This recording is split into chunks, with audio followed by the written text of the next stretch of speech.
அஸ்ஸலாமு அலைக்கும் மக்களே. ஸோ எல்லோரும் எப்படி இருக்கீங்க? யாராவது ஒரு ஆளாவது என்னை மிஸ் பண்ணுவீங்கன்னு பார்த்தா ஒரு புள்ள என்னை மிஸ் பண்ணல. என்னை யாராவது ஒரு இடத்துலையாவது கேட்டிங்களா என்ன ஏதுன்னு? ஒரு மாதிரி போங்க அங்கிட்டு யாரோடய நான் பேசுகிற ஐடியாலே இல்லை. பட் இருந்தாலும் வந்து அம்மா 2 நாள் வீடியோவில் வரலன்னா அம்மா எங்கன்னு கேட்க வேண்டியது. நானும் அனாதையாக கடந்துக்கிட்டு இருக்கேன். எங்கள் அம்மாலாம் ஜாலியாக உட்காந்து இப்போ தான் சாப்பிட்டுட்டு இருக்காங்க. ஸோ நல்லபடியாக எந்திரிச்சிருப்பீங்கன்னு நினைக்கிறேன். நானும் வந்து நல்லபடியாக எந்திரிச்சாச்சு. எனக்கு முன்னாடி எங்கள் அம்மா எந்திரிச்சிட்டாங்க. பட் நம்ம வீட்டில் இன்றைக்கி ஷகர் சாப்பாடு என்ன அப்படின்னா, எஸ் என்ன உணவுமா?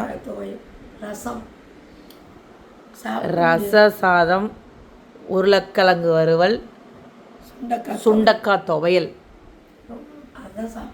அதுதான் உணவு.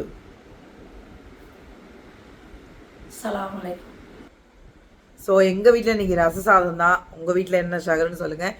இதுக்கப்புறம் கண்டினியூவாக வந்து என்னது நோன்பு வரைக்கும் கரெக்டாக வந்துடுவேன். யாரும் என்னை மிஸ் பண்ண முடியாது. அஸ்ஸலாமு அலைக்கும்.